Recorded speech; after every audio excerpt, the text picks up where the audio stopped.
Okay, good morning. My name is Mark Hamilton. We're going to call this meeting of the Fitchburg Bicycle Committee to order on August 1st, 2023 at 7:34 a.m. Hello, Dawn.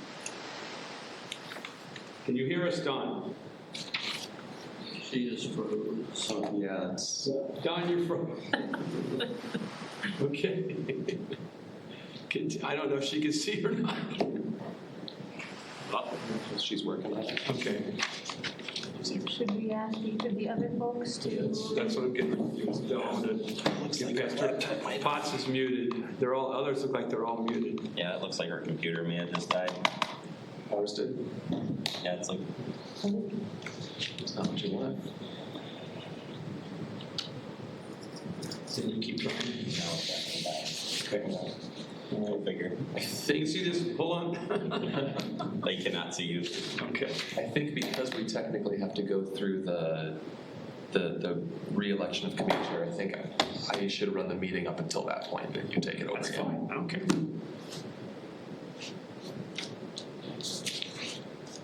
Well, you've got to, Steve wants to speak. Steve, read that in the minutes.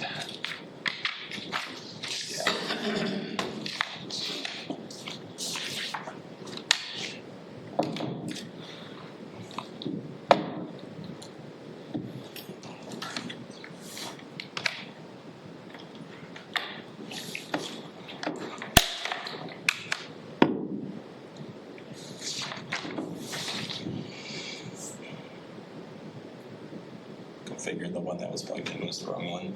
Oh. Wrong cable or wrong board? Not working cable, I guess. Oh. The scissors to snip it right now. We need to restart it. It just like went off completely. Okay. Oh, Andy Potts just said, no, we lost you all on Zoom. So then, are they still in Zoom, or do they all get kicked out? No, they're still there.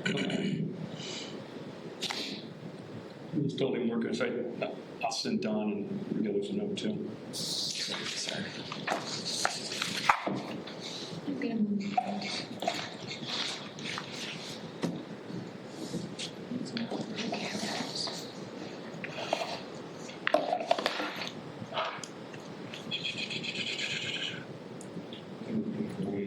Zoom.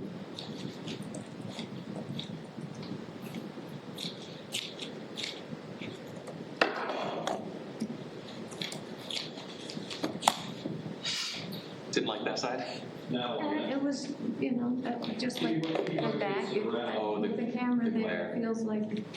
There's 3 cameras. There's one here Yeah, too. there's 3 cameras in here, so you don't have to worry about it. Okay.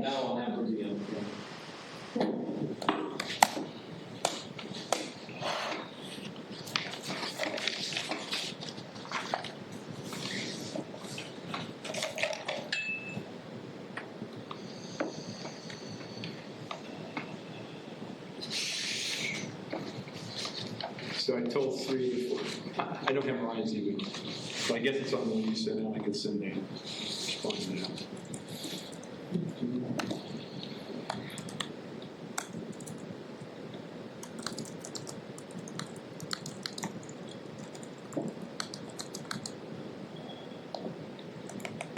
All right. Can you guys hear us again? We can. All right, our computer died. Sorry about that.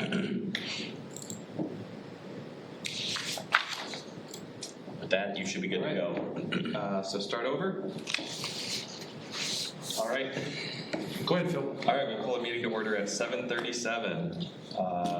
Welcome to the Bicycle Committee meeting.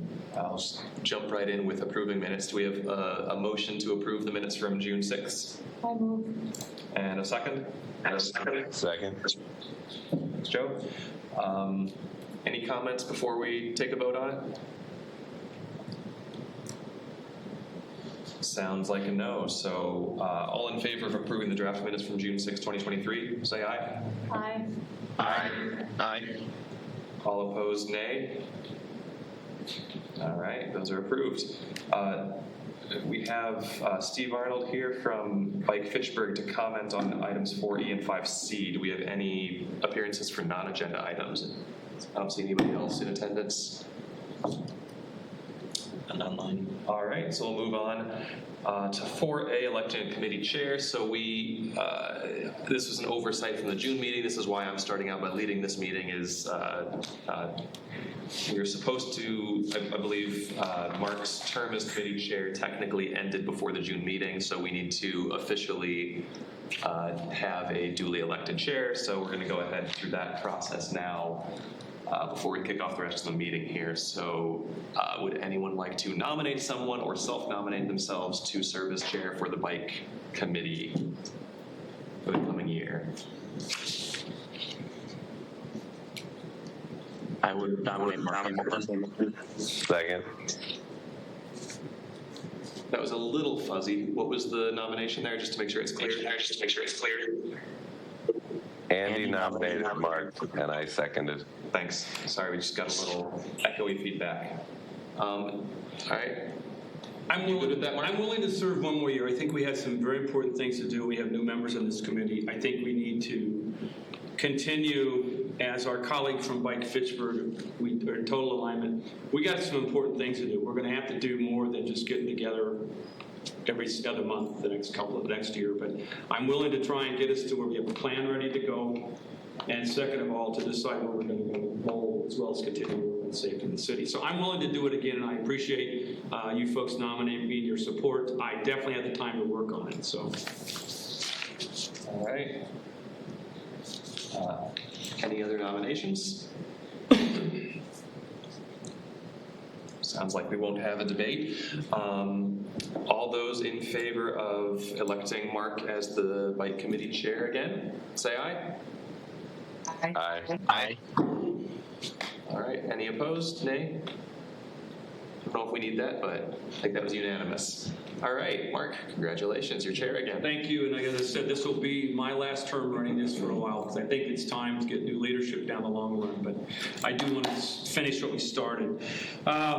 Next is bicycling and related events in and around Fitchburg.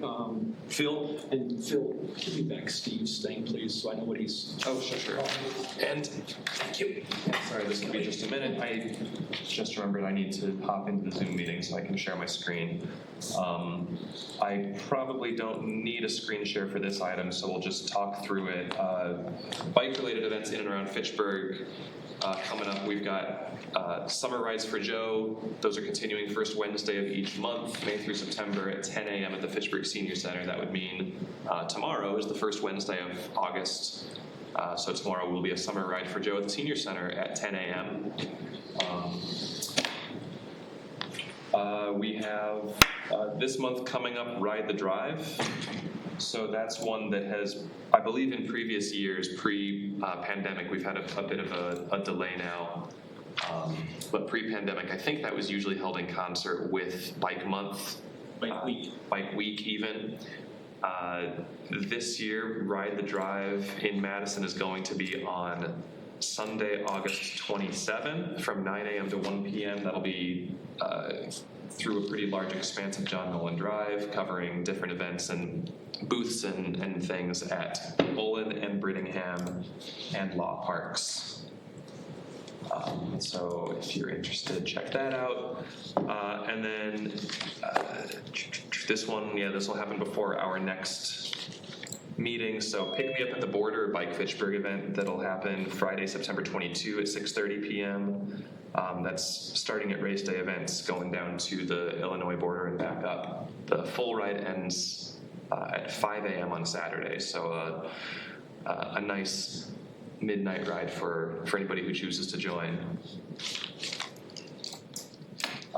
Anything else that I'm missing for events? Sorry. On August 5th, Free Bikes for Kids Madison has their slow roll ride. It starts at their location at 354 Coyer Lane in Madison, which is just right next to the John Nolan Drive off-ramp. But yeah, it's a 3-mile community ride, so it'll be a slow roll. They're going to have all kinds of food trucks and fun activities for the family. Awesome. You said that August 5th. Yeah, Saturday, August 5th. Okay. There will be the Luna's Block Party is Saturday, August 26th from 1 to 9, and Ryan will actually be doing bike repairs. I haven't checked back in with you since I asked you months ago, but I'm assuming you're still on. Yes. Joe, could you repeat the date of that, please? The block party? Saturday, August 26th, 2010 Red Arrow Trail, Madison. 2 brief points, Phil. One, Joe, could you send us the committee a reminder of that, please? If you need some help, let us know. Yes. Okay. Oh, it's there. Okay. The second thing is Phil, the police night out is August 16th. It's a Wednesday at McKee Park. And I know Mike Fitchburg's involved with that. There was last year Mike Grady had Be a rodeo. be a rodeo there. And tabling. Yeah. There will be a rodeo again? Yep. Also, for those that don't know, a rodeo is a bicycle safety skills workshop for kids.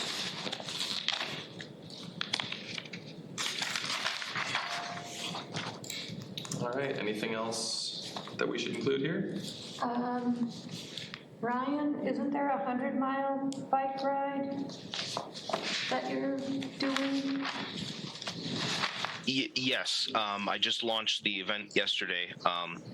It's going to be, it's called the 100 Miles of Nowhere, and it is a bike riding event to raise funds for a couple of community organizations, and it is going to be on Saturday, September 16th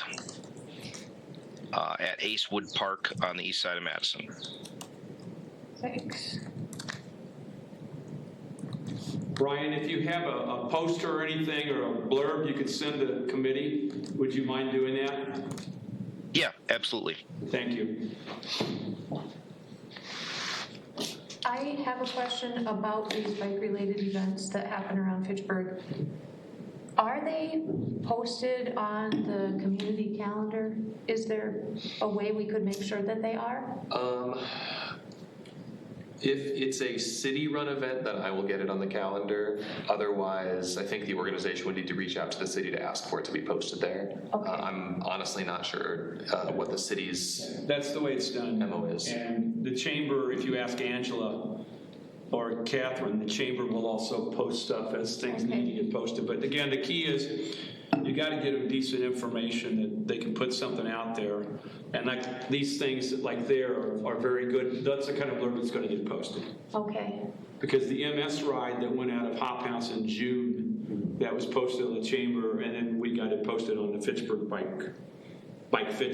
Fitchburg Bike and Bike Fitchburg posted it too. So those are the 3 sites where infos typically come in around bike events. Okay, because on July 16th, there was the day after the Boys and Girls Club ride, there was a huge ride coming out of McKee Trek ice cream ride, and they had 204 people register. 85 actually showed up and rode, and that was not posted anywhere. I don't know how they advertised, but if there was a way to make sure that those kinds of events. The Trek certainly didn't contact me. Did you know about that, Steve? Yes, I mean. They contacted no one. I actually talked to the person after the event and asked if they had, and he said they just forgot to. Interesting. I wonder if Julian knew it. So those are things we can learn to do a better job of getting the message out. And I happen to know the marketing director of Trek, and I'm surprised it wasn't pushed. But the city and the chamber at that time was also pushing the Boys and Girls Club. Right. So Yeah, anyway, but that's good to know. Yeah, this was lots of little kids. Yeah. It was a 5-mile thing on the trails around, and It's good to know. bunches of kids. And it seems like our guest has a comment he wanted to make. I was going to say, the other thing is the ride guide. If you know the date of your event, That comes out in April, and that attempts to have all the things in the state. And that's published by the Bike Fed, and there's an interactive online version of it. The Bike Fed office is in Milwaukee and has a Madison office, but covers all of the state. And so people can go to look for events on the Bike Fed and Bike League sites as well. Well, Trek also had a ride in May that Tony and I did. One of them went to the Quarry Ridge, and the other went in the 12-mile loop to the city, so at Delta Beer Lab. And we knew about that one. Okay. And we publicized that on our information. But I think Kelly's point's right, is that the more we can get the message out, but people, if we don't know about it, people can't. I mean, I knew nothing about the thing on the day after, so. Right, yeah, that one from the spring had Fitchburg organizations involved, so people on the committee were in the know. That's a good point. So there was a suggestion, I talked to Scott Bendel, when people reserve the shelter at McKee, for instance, and describe their event so that it can be reserved. We're thinking it would be nice if there was a button they could, or something they could do to say, please advertise this, and then it would go to the right people so that it could be posted. I think rather than having a button that anyone who's reserving the shelter would see, it's instead if somebody feels that this is an event that should be advertised to the community, they can contact the city and ask for that. But I think having a button there for everyone who reserves the park, I wonder if that would be confusing. Oh, it would be like a yes or no. Please advertise this as a public event, or this is a private event. So that, like the Trek ride, when they reserved the shelter, which I assume they did, that it would automatically go to someplace. I can certainly ask over on the admin side if they think that would be viable. My guess is the preference would still be to just have proactive communications from the organizers, but I can ask what they think about a button or IT. But I think we can definitely get, if there's events that fall under the bike, we can certainly put those out. We can work with Angela. We've got Bike Fitchburg. I mean, those are the three pieces people are going to look for in that. And some of those places, like for the Boys and Girls Club Move and Groove, Steve and I were personally putting little flyers all over town. Yeah. The library, the bars and restaurants, and that's the way that, and the schools were out. But anyway, that's the other way to get it around. So, yeah.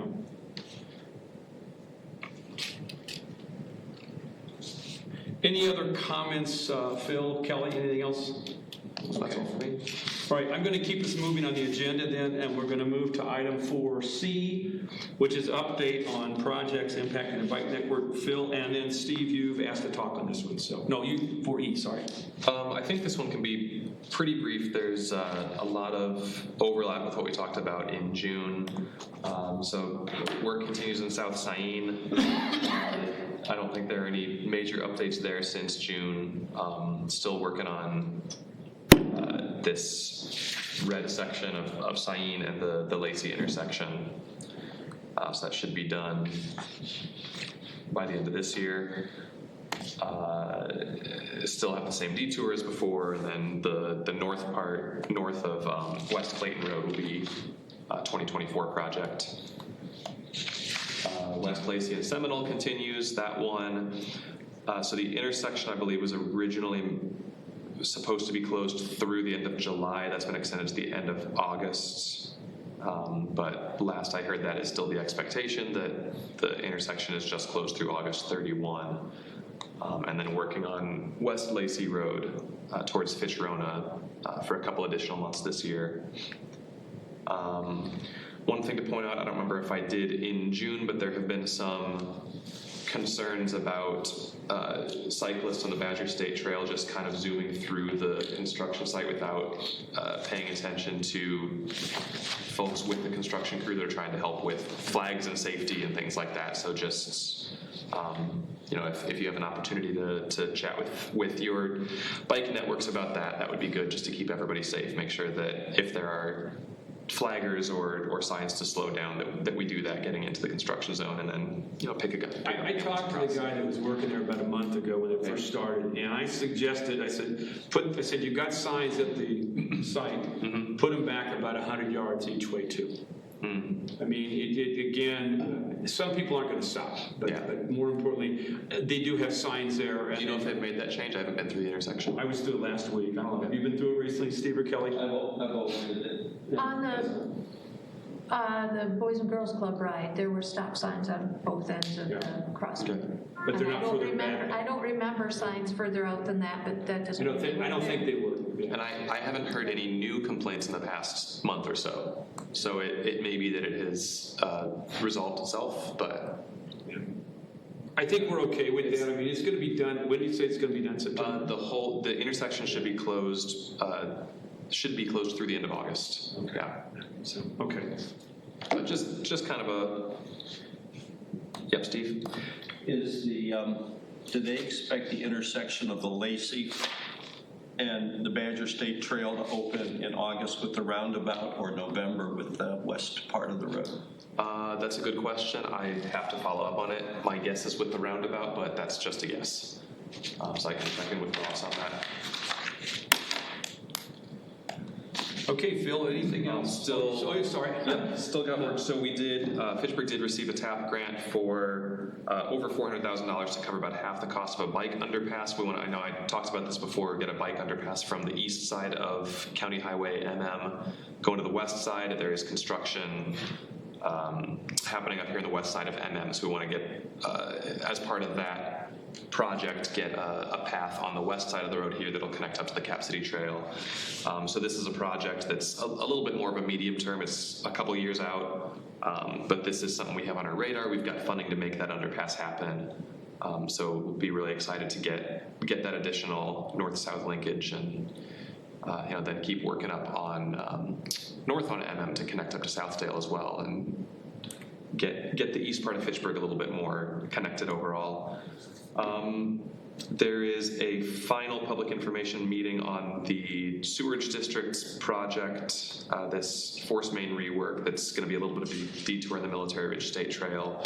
Should be pretty minimal impact to the bike trail. There weren't really a lot of great detours available with where the Military Ridge Trail cuts through there, but it looks like they're going to be able to have minimal impact, minimal disruption on that trail.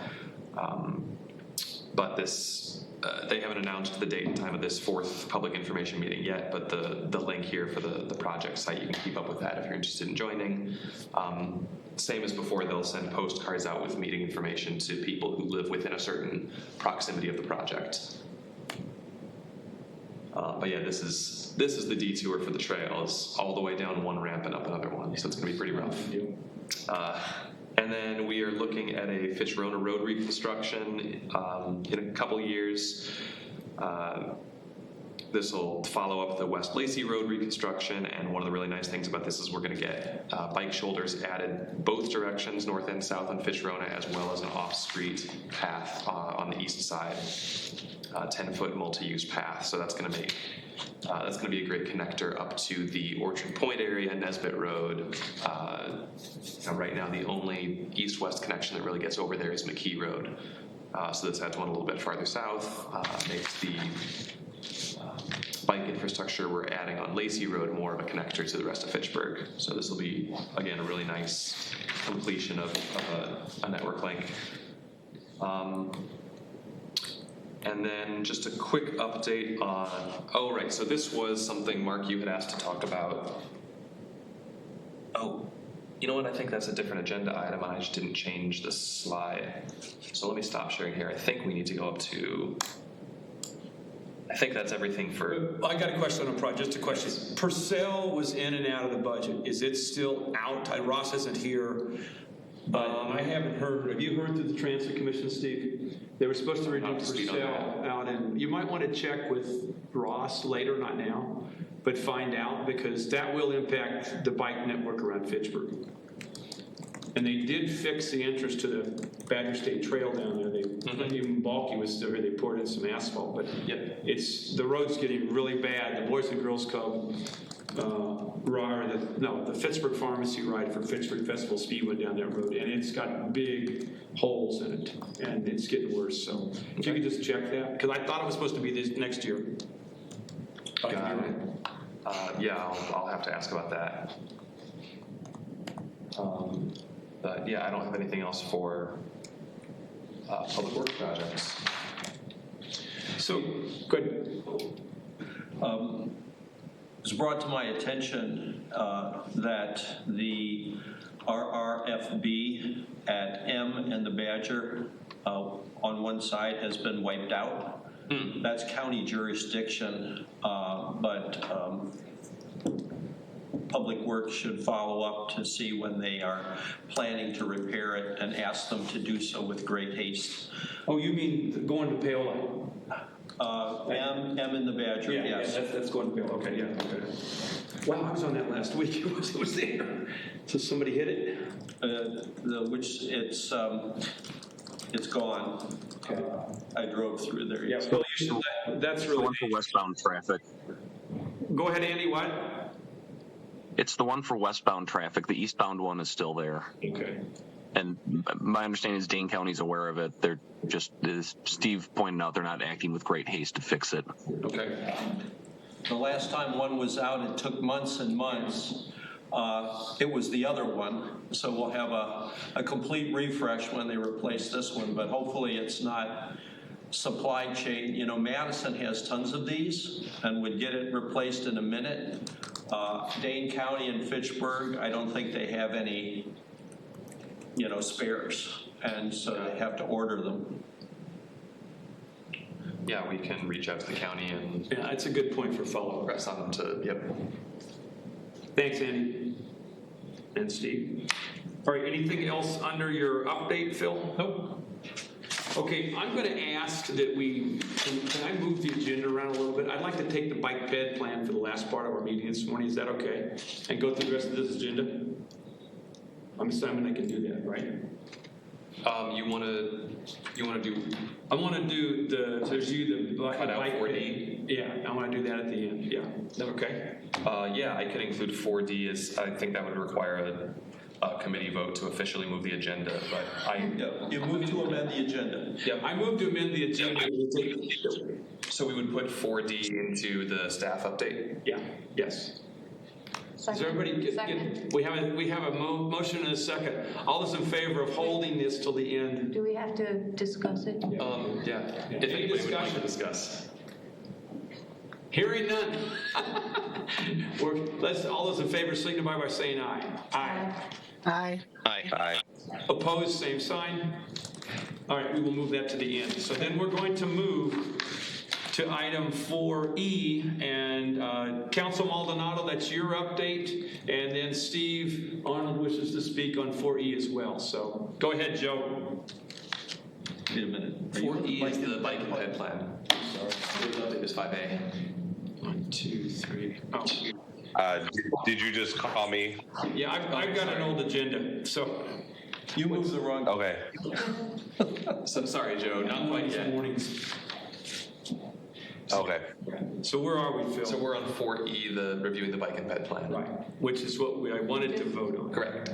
Oh, wait, That's you what wanted, you wanted to wanted switch to move that it to the end. So this is time for the updates Yes. and reports, and then comes the. Yes, that's exactly what I did. got it, okay.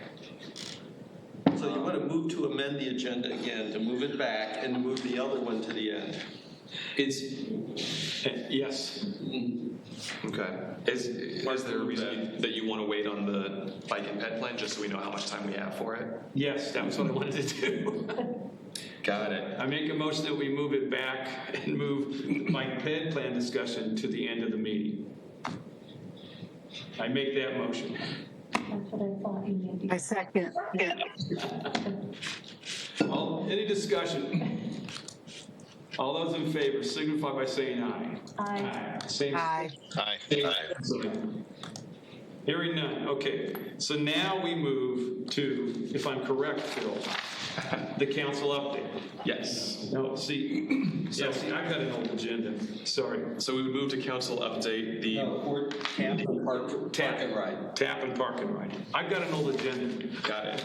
Unless we still want that as part of the staff update. Go ahead and do tap. Sure, let's do that. Sorry, folks. Oh, hold on. Didn't you just sort of talk about the tap grant? I didn't. No, he started to show a video of. I started to show the screen and then I backed out of it because I Okay. realized we weren't on the red agenda item. Okay. So There you go. tap and park and ride grants. So we have,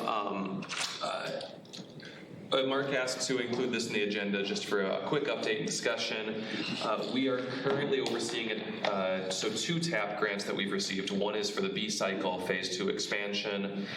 This other one I just mentioned, the underpass under County Highway MM. We also have a park and ride grant that will help fund the bike playground that's going to be a part of the North Fish Hatchery Hub. That hopefully will be breaking ground soon. I know there has been at least one delay on there. I'm not sure on the timing there, but that's still in the works, is getting that neighborhood hub on Traceway. Tap and Park and Ride are regular grant cycles, so they're accepting applications again. So of course, anytime we have the bandwidth to apply for these and oversee them, it'd be great to get additional funding to help with projects. I'm not really in a place where I have that bandwidth, but I did meet with Ross last week or 2 weeks ago, with Ross and with, oh no, I'm struggling. I think it was Tracy Foss. And with Tim, our Public Works Director and Assistant Director, to talk about possible projects to apply for Tap and Park and Ride. There have been a number of different projects suggested. They're listed here on this slide. The 2 that seemed the most promising in our discussion that the Public Works team was the most excited about and seemed like they would have a really solid impact on making biking easier and safer in Fitchburg. One is for the TAP grant, applying to expand the McKee Road off-street bike path. So right now, we've got a multi-use path south of McKee Road that basically ends at Seminole Highway, and then it pushes you back onto a bike lane on McKee Road, where the speed limit's 40 miles an hour, so it's not particularly comfortable or safe for anybody who's not a very confident rider.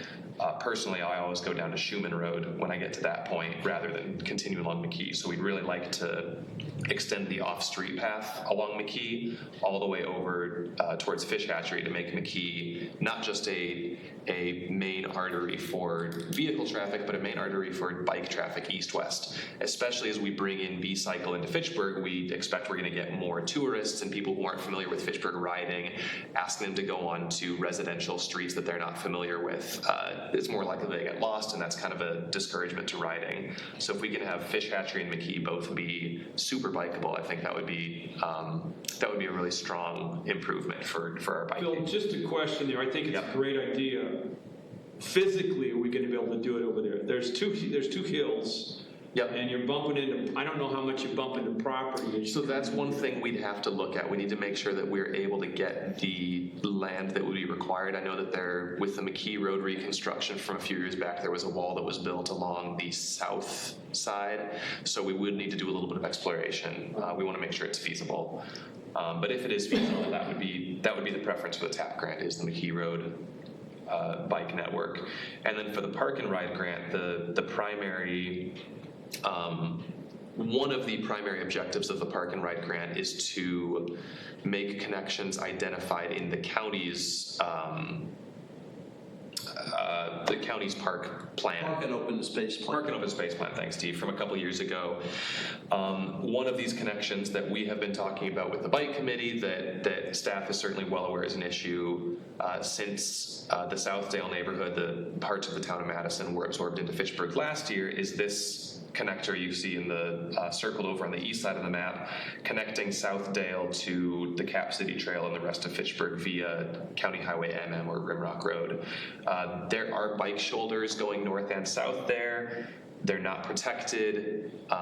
Again, if you're not comfortable riding near traffic, I think it's only a 30-mile-an-hour speed limit. A lot of cars go faster than that. This is one, again, where we really would like to make that connection feel safer, and so Ross is looking at a boardwalk that's along the side, similar to basically just a raised boardwalk. So one of the concerns there is that you're going through wetland area, and so you have to be very careful about impact, submit environmental reports to make sure that you're not going to have a deleterious impact on the wetland there. So a raised boardwalk over that would seem like a feasible option that Ross is looking into, and that's one that we would apply for the Park and Ride grant. Yes, Steve? I agree. I support the connection between the Cap City Trail and Ski Lane along MM. Right. There was, first of all, Syene Road, not to be confused with South Syene, Mm-hmm. Yep, so that's right here. is in terrible condition and is now the way that Fire Station number 3 responds to North Fish Hatchery Road. And it has no shoulders. Right. And there was a study back when I was on the council. It was in the CIP to put paved shoulders on. That turned out to be infeasible, and so the road still hasn't been redone. But at that time, Anna Bijak, transportation engineer at the time, thought that a boardwalk would be the best path forward, and that should be on our list for TAP. Yeah, and I forgot to include that here. I did mention that to Ross and the directors as well, that's another high priority. I've biked it once, and I probably will not again, because you're just making the cars wait behind you. There's no, as you mentioned, there's no shoulder. It's not comfortable. It's not safe. The wetlands are another 50 miles an hour. Yep, the wetlands are another serious concern there for construction, which is why a boardwalk would be the best option. It becomes pretty pricey, but yeah, you're going through wetlands and over the Nine Springs Creek there. So definitely a consideration, but that is, if you've got people who are trying to get, let's say, between North Fish Hatch and the Cap City Trail, rather than sending them all the way down to this intersection, being able to go up Syene would be really nice. Not only nice, but critical, because the Beltline PEL study and Madison have now agreed that there will be Beltline overpass at Perry Street, and that will connect the entire Syene, South Syene corridor to Park Street. And so it will be a key commuter route and favored. We expect a bridge more like the Seminole Highway Bridge over the Beltline, Okay. which has very nice bike accommodations and is a calm bridge, 25 mile an hour. So that will really connect Fitchburg to South Madison without having to go over the dicey Rimrock or Fish Hatchery connections. So we should make our city plan for that connection before the design is solidified for the intersection of McCoy, Syene, and South Syene, which is on the docket for right away. Right. But let me add to that Syene thing. We need crossing there too. We need a lighted crossing coming across. If they're not going to do an overpass, Across what? Syene? going across the Cap City Trail, going across South Syene, North Syene. Yeah, Right it's in the corner just of- Syene. Yeah, that will be a signalized intersection. Right. And therefore will be But lighted. is that in the plan? The overpass he's talking about is Perry going over the Right, top. I know, but I'm just saying, as we're over in that part of town, Right. that is a very dangerous intersection. That will be a signalized intersection like MM, like At McCoy. MM and McCoy. Yep. But the current plan is for there to be slip lanes for Yes, we traffic, so really it's want to not get rid very of slope bike lanes. safe. No, I was It is- talking the bike crossing. Right, but the bike crossing is gonna be extremely inconvenienced by the slip lanes they're putting in. Okay, Because they The put in current slip plan, lanes, unless we now you change. have 2 bike crossings. okay. Yeah, the bike, instead of Guaranteed crossing weight. 2 lanes that they do now, the bikes will have to cross 6 or 7 lanes. It might be nice to have them come review this with us at one of our next future meetings. All the plans around that up there. Sure, yep. Yeah, we can bring Ross back in. I would imagine that before plans are finalized, that we'll. I want to raise two. Back to tap and parking. Yeah, I want to raise 2 other points on your TAP grant. Yep. I have been digging quite deeply, as Steve knows, into our bike league mission. And one of the things was talked about livability and places for our people. I have personally visited all the parks in this town, but 2. I got 2 more to go in Southdale. And can tell you unequivocally that there's only 3 of them that have bike parking in the whole city. And one of those is an old, the old bike rack, that we did when I went to school.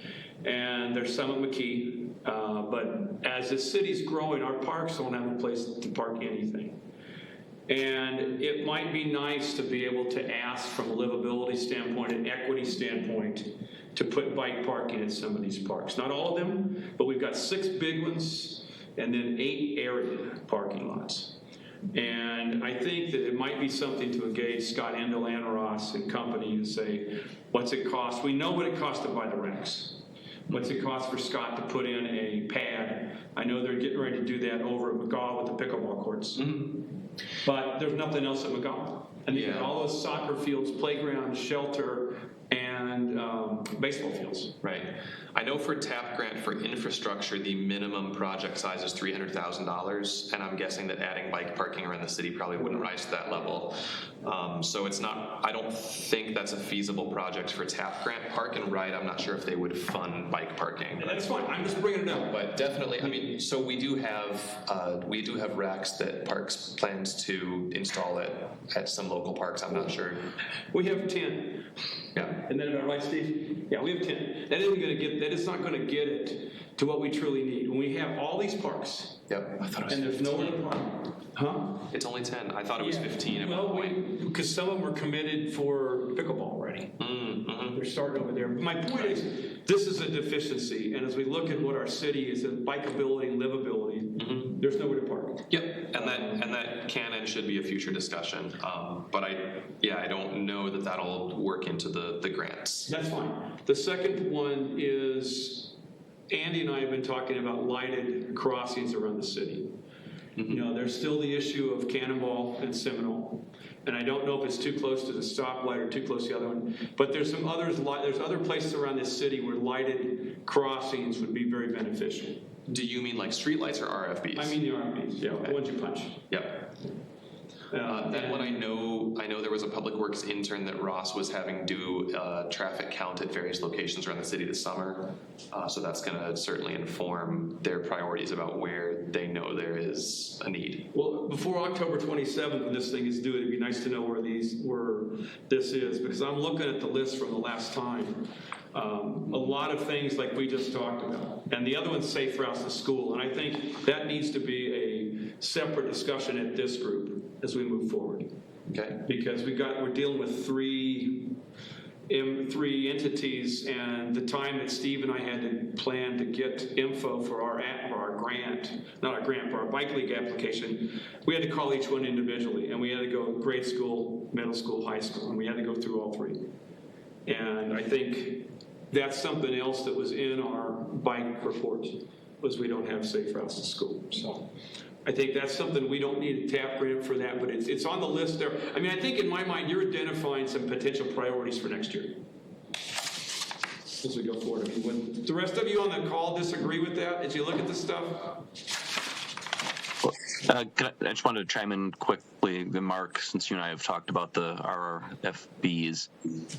When Andrew McFadden was the traffic engineer for the city, we had that one light that we wanted to put in that ultimately ended up going at Cannonball and Seminole Highway, at Cap City and Seminole Highway.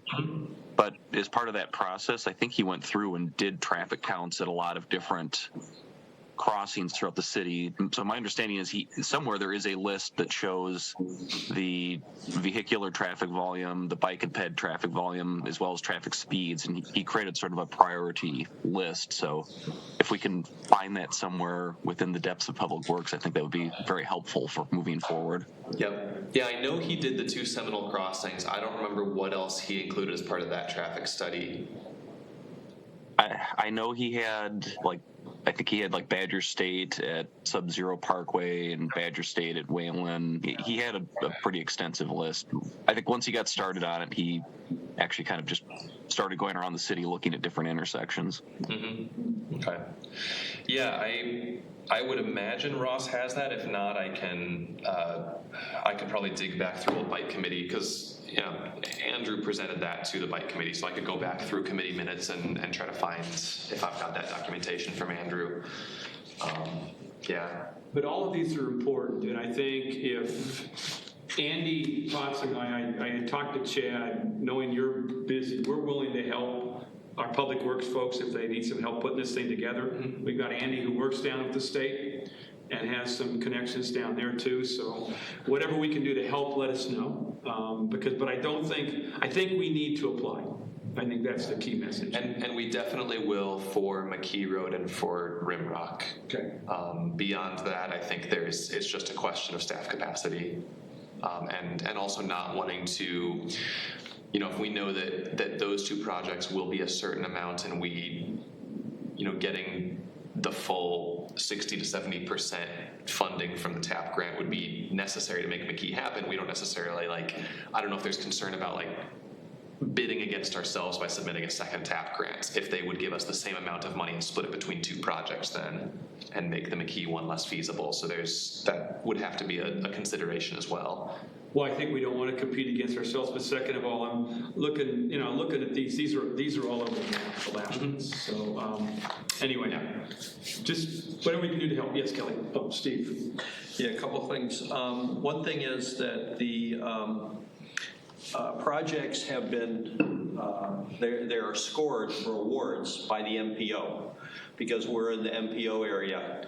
And Ben Lyman of the MPO used Just Bikes as a sounding board a couple of years ago, and those scoring criteria are much more objective and much more bike friendly, and they stress equity.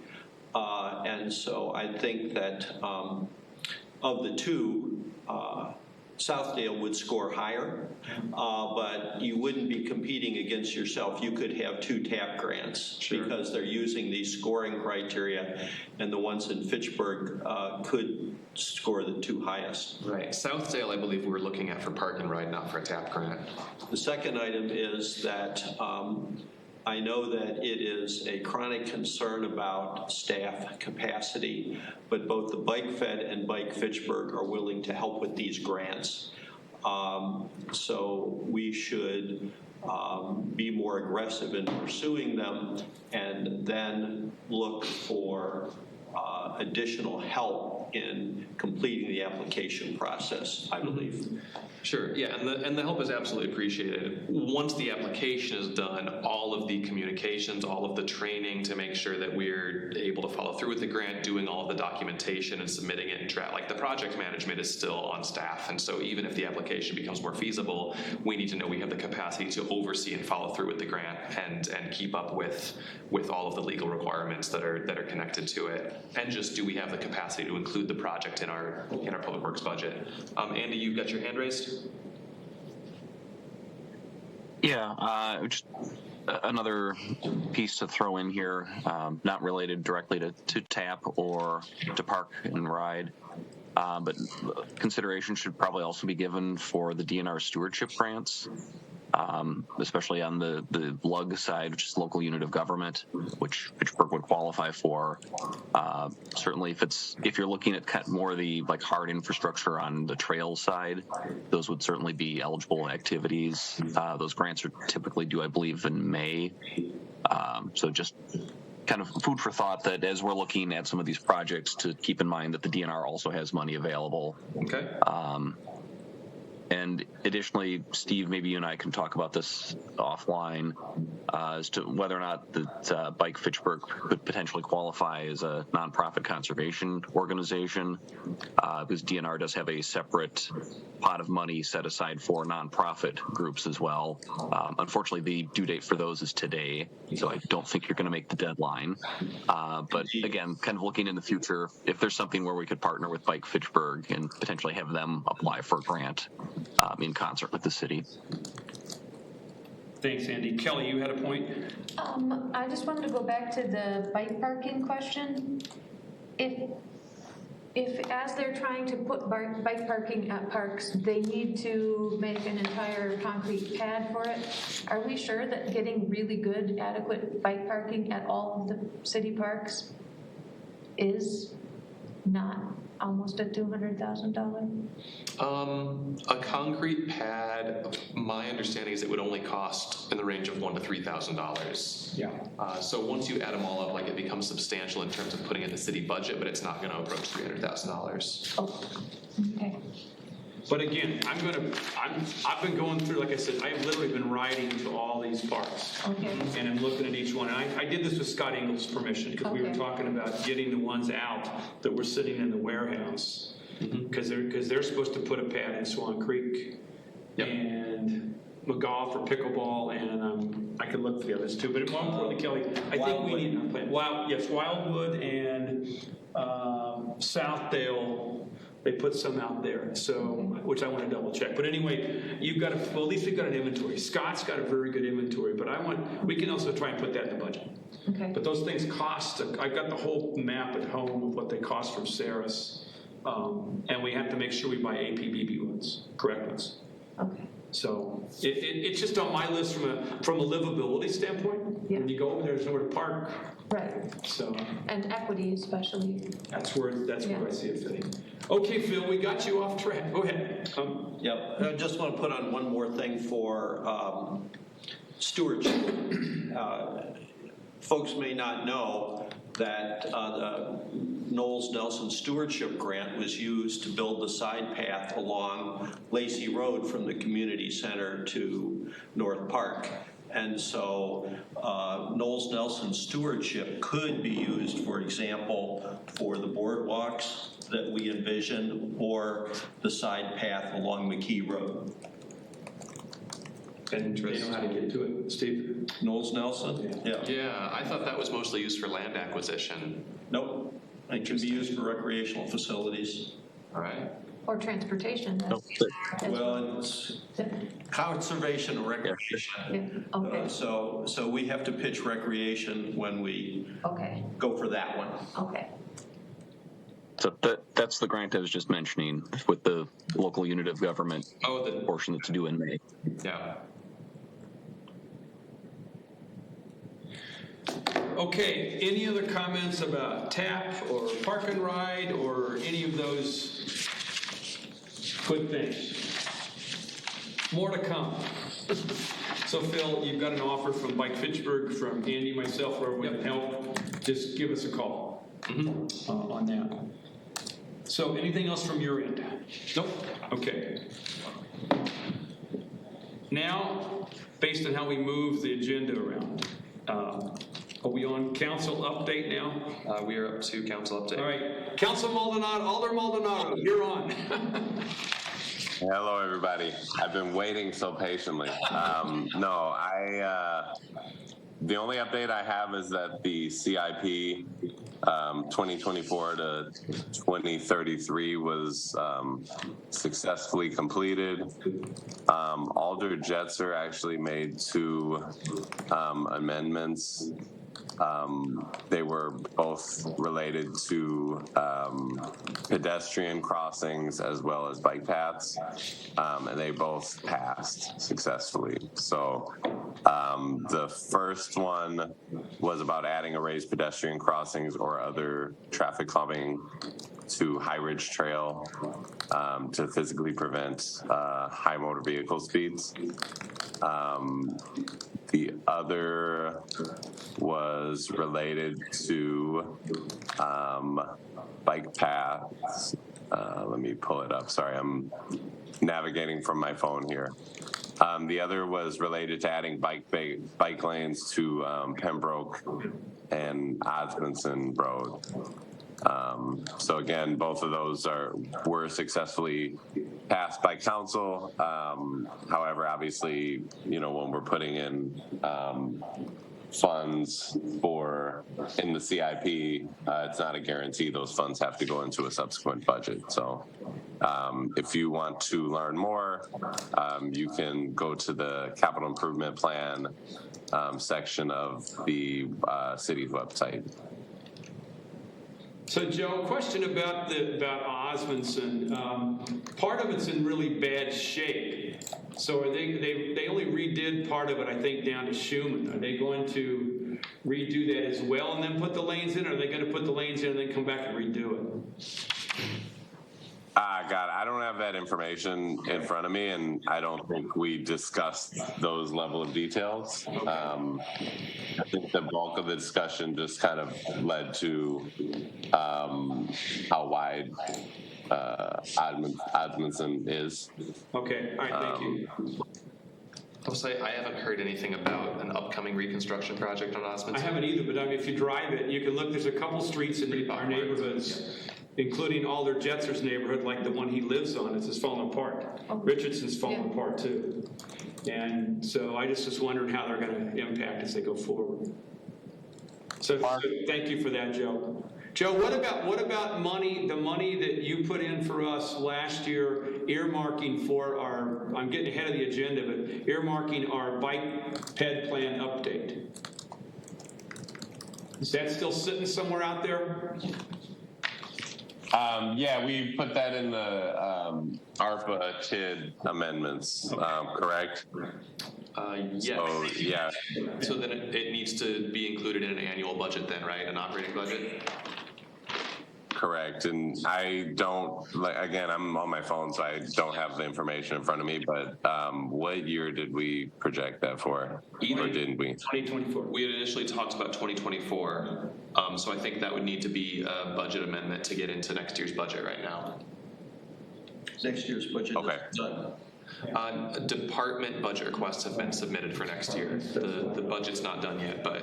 So Phil, between you and Alder Maldonado, please be sure this gets in. I mean, I talked to Chad about this, and Zimmerman. There's no surprise here. We've been talking about getting it in there since Joe helped us last spring. So please see that it gets in the process.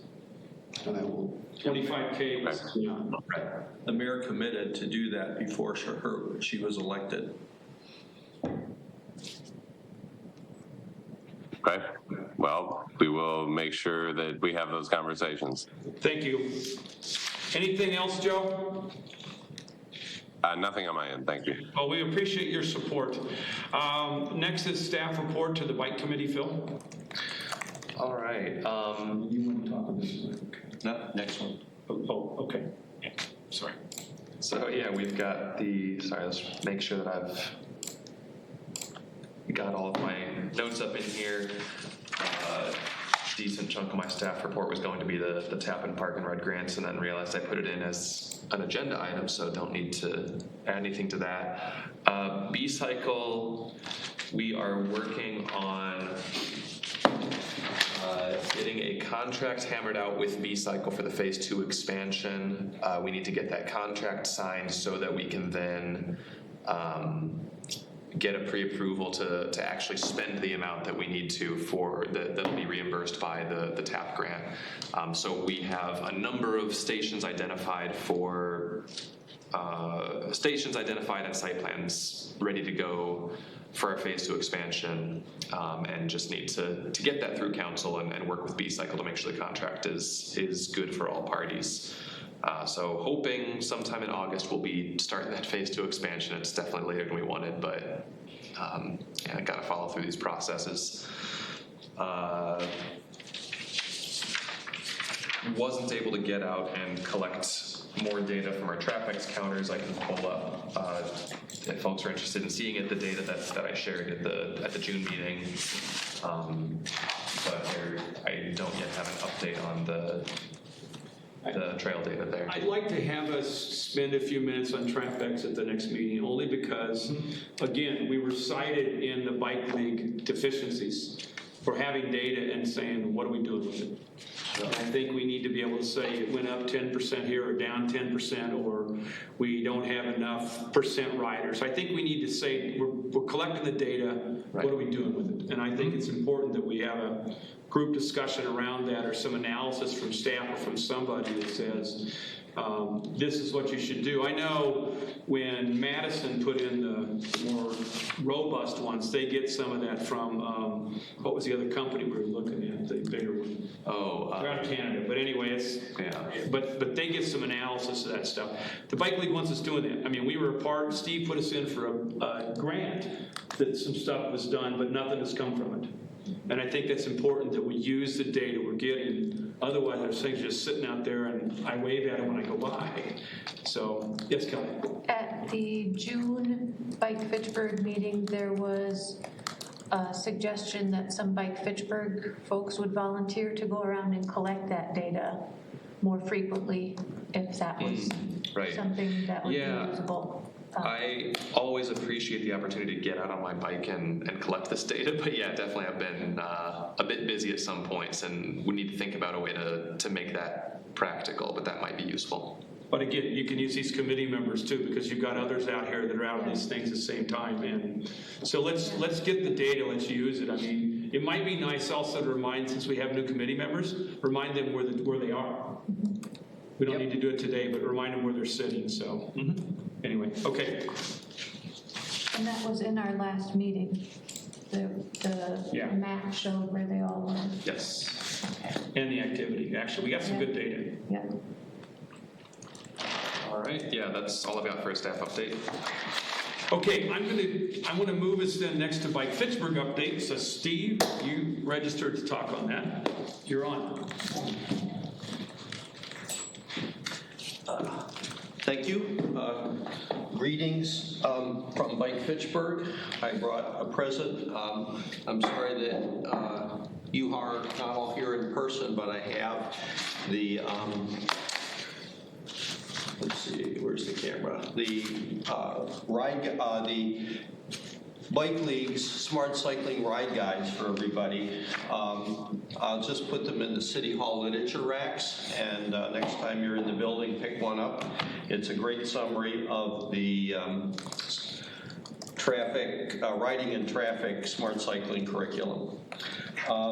We've had 2 meetings since your last meeting. We met in June at we continue the tour to Bike Fitchburg bicycle-friendly businesses. We met at the Allied Family Center of the Boys and Girls Clubs of Dane County in June, and we met at Addisys at Fish Hatchery McKee Road, a silver bicycle-friendly business in August. Some of the highlights of our last meeting, we are still looking for volunteers. So if any bicycle committee members know of people who would like to pitch in and help make bicycling safer, easier, more fun, and more equitable in Fitchburg, please direct them to us. We thought we had a membership coordinator in Carol Aspinwall, who was very excited and attended a couple of meetings, and then she pulled up and moved to Lodi, so that was a real disappointment.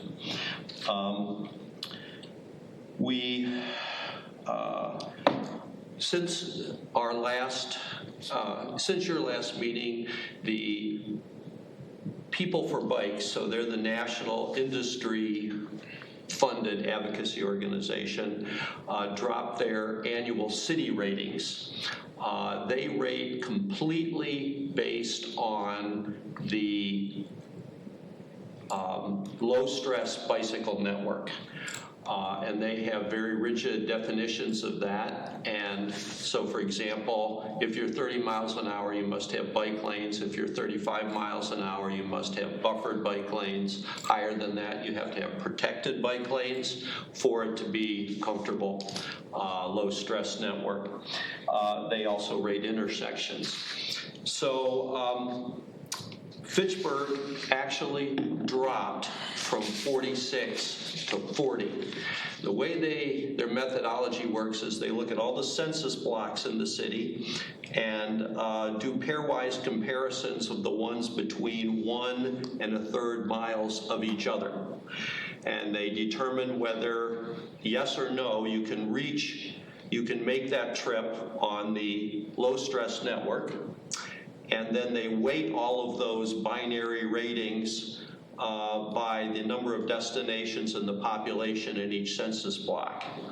And if you had a 0, that means that you would not be able to get from any census block to any other census block within 1 1/3 miles on the low-stress network.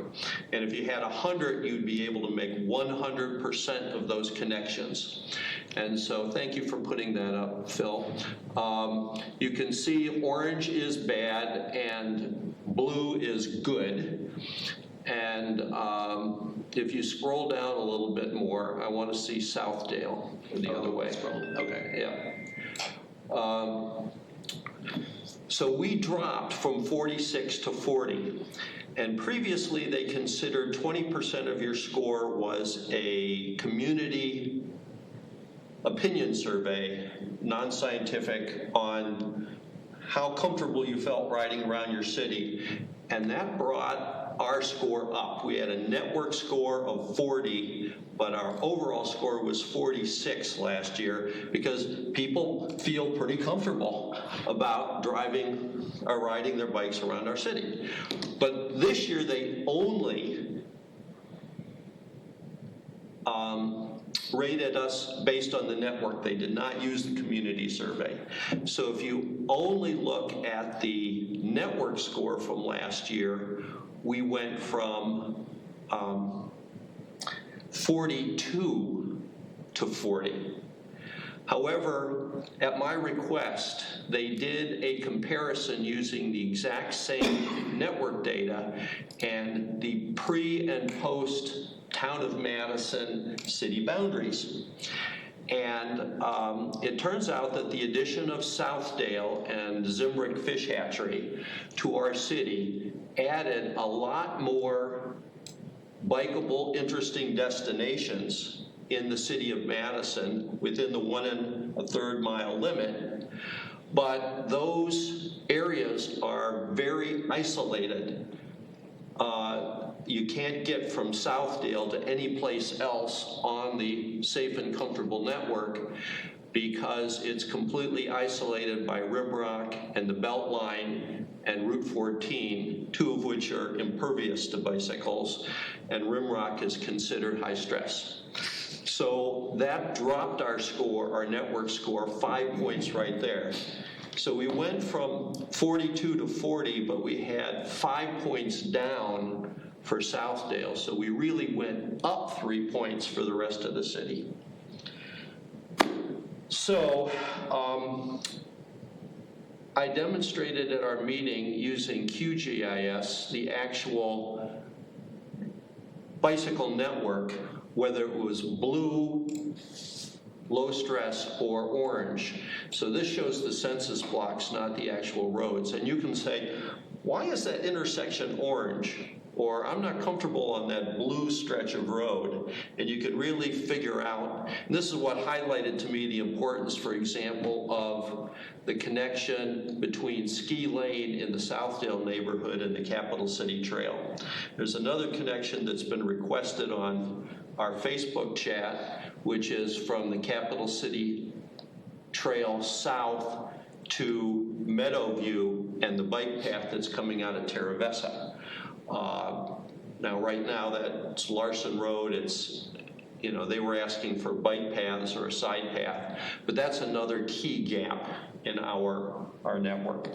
I'm running along too much. See, let me add one to that. One of the things that's on our, was at least was on the agenda when Aaron was mayor, is to talk to Oregon to see how we can connect to them down the road. And we just never got to it. So we don't need to spend any time on it, but it's one of those things in the long run that the Bike League wants us to do, as well as it connects the county. So Oregon is in the radar, and as we get over to Southdale and Terravesa, that's where it's going. So that's just That's a good one for park and ride. They are all on our radar. We talked about Oregon as well last week.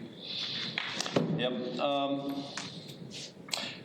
A lot of the updates that we had have to do with the same ones that you've heard on Public Works. One thing that has not been mentioned is that we are currently in a comment period for the new amenity on the Capital City Trail called the, proposed to be called the Kyle Steger Greenway. It's a stretch between the Leopold, what's the street you live on, Don? Lockford Terrace Underpass and Rose Commons. and the Capital City Cannonball Connector on the south side. And so it will be a parallel gravel path with some benches, native plantings, and a concrete pad with a bicycle repair station and parking. And so the conceptual plans for that are up. There's yard signs along the site with a QR code to take you to the webpage that describes the project and contains the plans.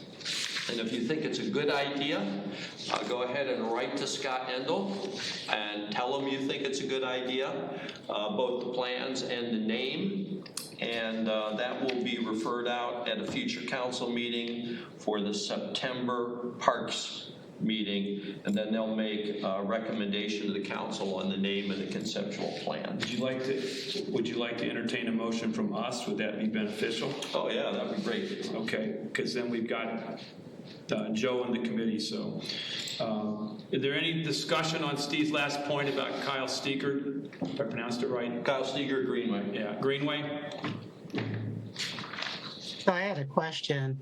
Does that basically extend the gravel path that's behind Leopold School that goes to the pump track, and now it goes all the way to the bridge over the Beltline? Will that extend it now behind Longford Terrace to the connector to Cannonball? No, Dawn, this is a very short path, a couple hundred feet, that runs parallel to the Capital City. It doesn't connect to anything except the Capital City on both ends. And Oh, okay, I see it. I understand. And Thank you. You bet. And the idea of including this path was to give it more of a garden place, an attractive place to rest, as well as just the repair stand and the parking. Don, for a point of reference, it's right past Longford Terrace where that underpass is. As the underpass on the Cap City Trail goes under, it's right there to the west of it. It backs up into Seminole Hills Estates, I think. Doesn't it, Steve? Highlands is Seminole. Highlands, Seminole. The adjacent road at the top of this rendering is Yarmouth Greenway Drive, and it's a city-owned lot and a city-owned outlot.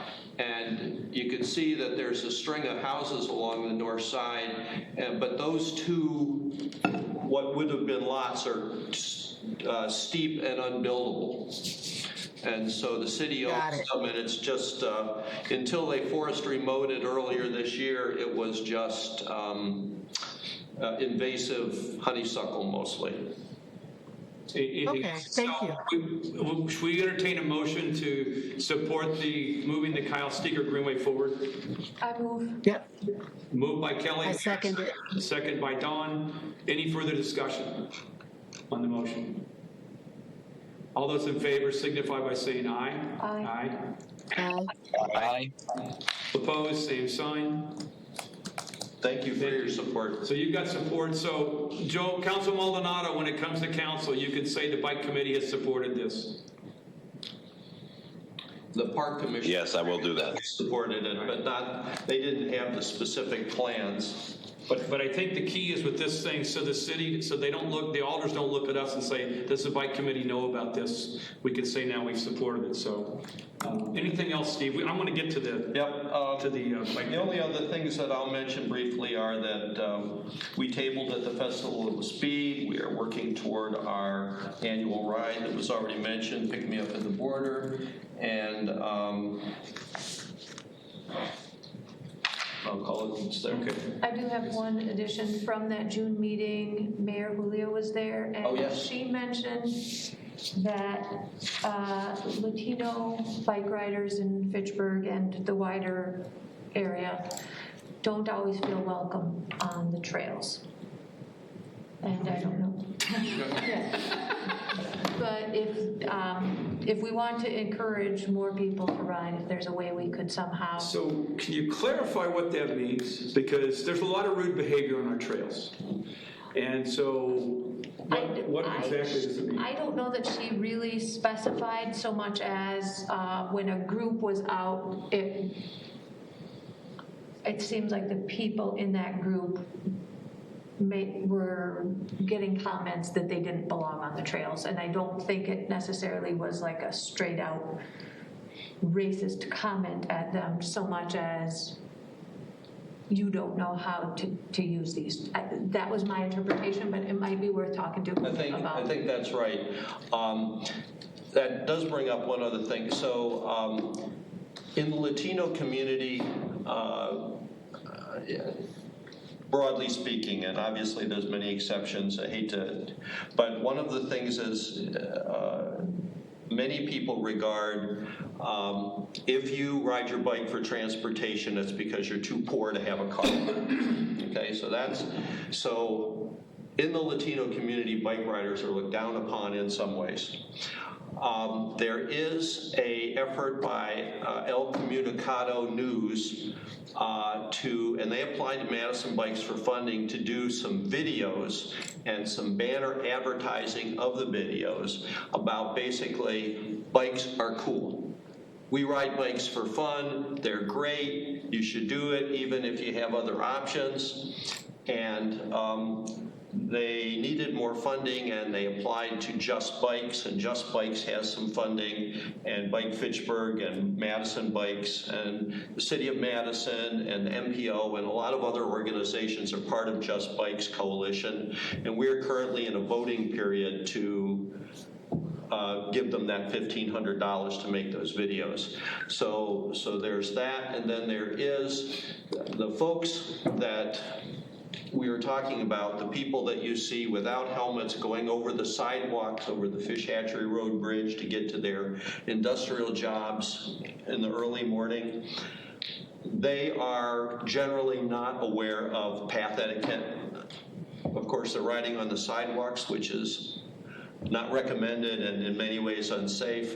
And so trying to reach them with the Spanish version of this book and getting them to ride safer and to behave well on the paths and so on. That's an educational opportunity for us. Right, and I think this is well and good. We need to focus. This is something that it's low-hanging fruit as far as I'm concerned. It's making it accessible for everybody. So again, perhaps we can put this on a future agenda, Phil, to have more discussion on this, because I think I'm going to be at a chamber event next week, and if the Latino chamber person's there, I'm going to talk to her also. I want some more info from Julio, because if it's what Steve decides, if they're walking on the trail and don't know the rules, that's one thing. But if there are other things going on, I think it's important we know about it and where it's going on, what part of the trail. Is it in the city? Is it out in the county? So again, thank you very much for that. Okay, folks, I apologize. We've gotten to the end of our meeting, and I don't think we're going to have a good focused discussion on the bike ed plan. But what I'd like to do is put Dawn, our new member, and Andy Potts on the spot to talk to us about the last process and what they felt worked well. They worked on the 2016-2017 plan. Steve, you're here. I know you were mayor at the time. I'd like the committee members that worked on it to give me their feedback. And Joe, I think you were on it too. So if you folks can give us some feedback, I think we can use it to begin to jump off and move forward. So Don, you have lit up. Would you like going first? Sure, I'll go first. I just want to share that I was pleased to work on the Ped Bike ad hoc committee, and I felt like we made very good recommendations. You all probably had in your library or minutes the recommendations that has come forward. I'm looking forward to coming back to this committee now to see what has been accomplished and how to move the work of that committee forward. That is what went into the decision for me to return to the committee once it's become a full standing committee.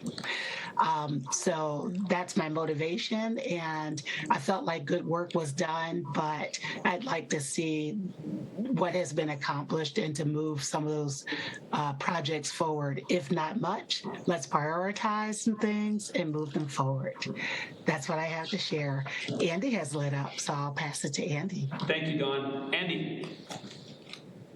I think from a process standpoint on how we went about it, one of the pieces that I really liked and the consultant that we hired last time put together, and frankly, I think it's something we could probably do a lot of ourselves, was we created a GIS map. And sort of anyone in Fitchburg, really anywhere could go out to that GIS map. And there were sort of color-coded pins that they could drop down onto it to say, this intersection here has an issue with the sight lines in this direction, or I don't feel safe crossing at this particular spot on the trail. There's a missing piece within the trail network, and so people could drop in either points on a map, or they could even do kind of linear segments and put pretty extensive feedback, and some people did. I mean, there were some cases where we would have like paragraphs of information attached to these, but I think it was a very easy way for us to solicit feedback. And the nice thing about it, we did have a few open houses. I remember we had one at McKee Farms Park, and then I believe we had like 8 inches of rain dump on us over the course of that meeting, because that was one of the great flood events that we had. But the reason I really liked the GIS map was, and I know I certainly used it myself, was that part of the problem when you're in a public meeting is that you get the feedback that occurs to people right then and there. And having this map, I know there were definitely times when I'd be out riding and then it would occur to me like, oh yeah, I don't really particularly like this intersection. I could just pop out to that map, put the information in, and then the committee and the consultants had all that information. And that's really, when you look at the plan and you see these are the areas where we need to make improvements, it was sort of this collective feedback from everyone in the community and saying that these are the areas where we need to work. So I guess to the extent we can either have a consultant or just city staff try to recreate that process, I think that would be very beneficial. Okay. Anything else, Andy? Otherwise, I think you still do need, as I mentioned, we did kind of the traditional, let's have a bunch of maps and sit around in a public meeting. I think that's helpful as well. But again, I don't know how critical that is, other than I think we should do it because you certainly do get feedback that way.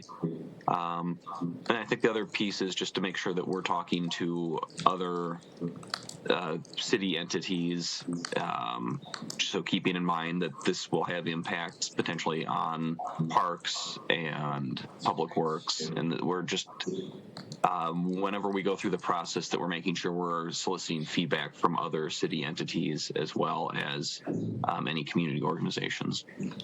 Okay. Councilor Joe, Alder Joe, I keep calling you Council, Alder Joe. No, I mean, I think I mentioned kind of in the previous meeting that we had that though I was appointed to bike committee when it first started, I kind of quickly could not make it to any more meetings as the schedule changed. So I don't think I'd be doing justice to be able to give my feedback on the process. I wasn't heavily involved in it. All right. Again, paying attention to our time here. So I'm going to do two things. One is thank you for your feedback. Two is between Joe and Phil, if you folks could be certain that we get the money in the budget to get a consultant in 2024, I would say maybe the second part of 2024 as you look at timing. I'd like to give everybody on the committee an assignment between now and the next meeting. I would like you to look at the document that I put together in June. I want to stress again, it was my discussion document. It was when I was going on a bike ride overseas, I had the fortunate ability that I looked at this 87-page bike plan, and I went through all the recommendations, and I noted on this document that I put together where I thought things were. So this is my sense. I'd like you to look at the two items that Phil has signed on today's agenda and get me any feedback in three areas. One is, does the assessment on there look correct? Two is the responsibility correct? And three, what should we do? For example, I remember, Kelly, you brought up lighting of the trails at the last meeting, and it's on the first document, the first piece under 3.2. I've never been involved in any discussion on lighting our trails. More importantly, there's a money issue that would have to come through the budget process. So again, what it said was it was supposed to be done in the plan, it said 1 to 3 years.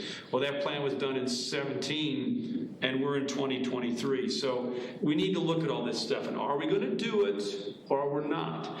If we're not, I think we have to add to get it out of there the second time around and say, this is something we'd do if we could, but we're not going to focus on it. I think Don's point about our top 5 priorities that we haven't done. There's a lot of stuff in it that's been done. And again, I have to give Steve credit as mayor because it's very detailed and there's a lot of things in here, and I think we got some of what we thought were the most important things moving, but not all finished. The second part is between Phil and Joe. I would like you folks to get a clarification on PEDS, pedestrian.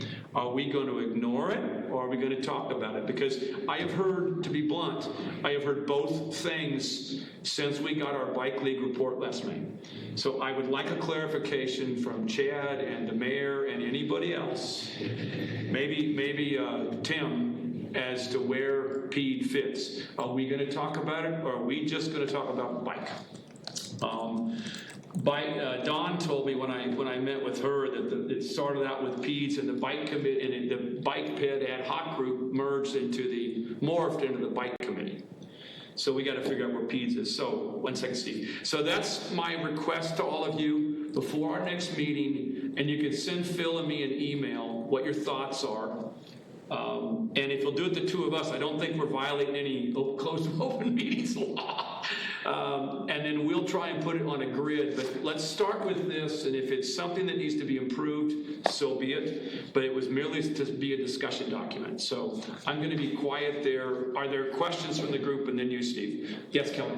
Question about whether you would rather have it as email or whether you want to start some sort of a Google document that we all just put our input into, and then everybody sees what everyone else has said and can. We can do that. Can you do that? Can you set us up a shared Google A shared Google Do you want me doc? to just convert what? That would not work for open meeting meetings. Yeah, it might get in Oh, open we meetings. can't? You Okay, should send an email to okay. Mark. I have time to do the work. I think I was gonna tell that as this meeting broke. I've got time to support the bike committee and do all these assignments, so we'll get it done. But I think looking at it and, again, making it fresh in your minds. Anybody else have any comments on the Zoom about your assignment? Hold on, Steve. Okay, hearing none, Steve. I registered for this, so I want my 3 minutes. Okay, so first thing is with respect to my participation, I was mayor. People knew I was a bike advocate. I didn't want to have it be Steve's plan, or so I kind of studiously avoided influencing the plan, and I'm very pleased the way it came out. Second thing is that I think that so we have park standards. This came up earlier when we were talking about bike parking in the parks, and I wanted to mention it here. I think that the bike committee should ask that the park standards have bike parking included, so that when a park is developed, there will always be bike parking, and that there will be remedial action taken to these parks that are substandard, that do not have bike parking. Now, if you're not familiar, we have neighborhood, area, and community parks. And the neighborhood parks draw from the smallest area, and the community parks serve the whole city. And a community park has to have restrooms and parking because people come there for festivals or events, whereas area parks have to have restrooms, but they don't have to have parking because people are generally thought to walk there. And people always walk to neighborhood parks, and so they don't need any parking. But people take bikes to all 3 kinds of parks, and I think that we should specify that every park has bike parking. We have a map, we have a grid. Yep. I'm working with Scott on that. I just showed it to So I Kevin. was just suggesting that. And then the last thing I want to suggest in my 3 minutes is that this, the amount of time that you all have to discuss this with the regular business that you transact every month is not going to fit. So I would suggest that you call a special meeting of the committee for this time next month and deal only with this agenda item. You mean the That would bike ped be- plan? The bike ped plan item as an additional extra meeting. Going from 6 to 7 meetings should not be gigantic budget impact, and it would allow you to give 1.5 focused hours on this topic. Any questions on my testimony? Thank you, Steve. So I will put it up to the committee members. I know we're running over, so bear with me for 2 more minutes. Put this up for further discussion. Do we ask Phil to ask the city for a special meeting to review the bike ped plan in detail with no other agenda items? Feedback from folks? Yeah, this is Andy. I can't disagree that it seems like this has been on our agenda for a couple of meetings now and we never quite get around to it. So that might be the best solution. Don? I agree. Okay. I agree as well. I was going to entertain a motion, but it sounds like I'm making a motion that we ask for a special meeting. I don't think it needs a vote. I will check and see what the process would be if that's. The process is that the chair calls it. So why don't you and I talk about a time? I'm going to do the same time because we got folks here. If we look at a month from today, potentially, it may not be that week. I may be out of town, but stay tuned for a special meeting to only review. But I think your assignment is still good that I asked earlier to look at these things and see what you think, and it will make our discussion go quicker. And then I will have a summary for the group when we meet. So with that, now that we are over, I am going to entertain a motion to adjourn. Second. Moved by Kelly, seconded by Dawn. Any further discussion?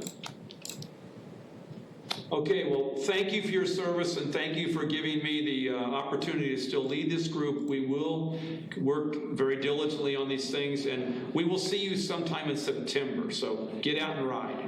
Right. Yes, Kelly? Hold it. Hold on. This didn't really go in an agenda anywhere.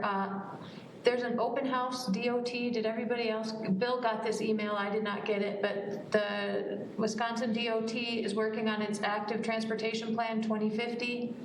This afternoon at 3 o'clock, there's an open house for our area of the state, and then next week on the 9th is statewide. So it's a Zoom meeting, I believe, virtual open house, I think. And you need to register for it, but if you have ideas for walking, biking, Okay. statewide. Phil, if you could put that in the minutes, please. Yep, I'll throw it into the announcement section. Okay. Bill got this email yesterday, and I did not receive it, so. With Kelly's piece, we are adjourned. So you can turn off the TV. Thank you. Okay. Thanks, I everybody. feel like I can hang around, so. Okay, and where was I supposed to? Thank you. Bye. I think. Bye-bye.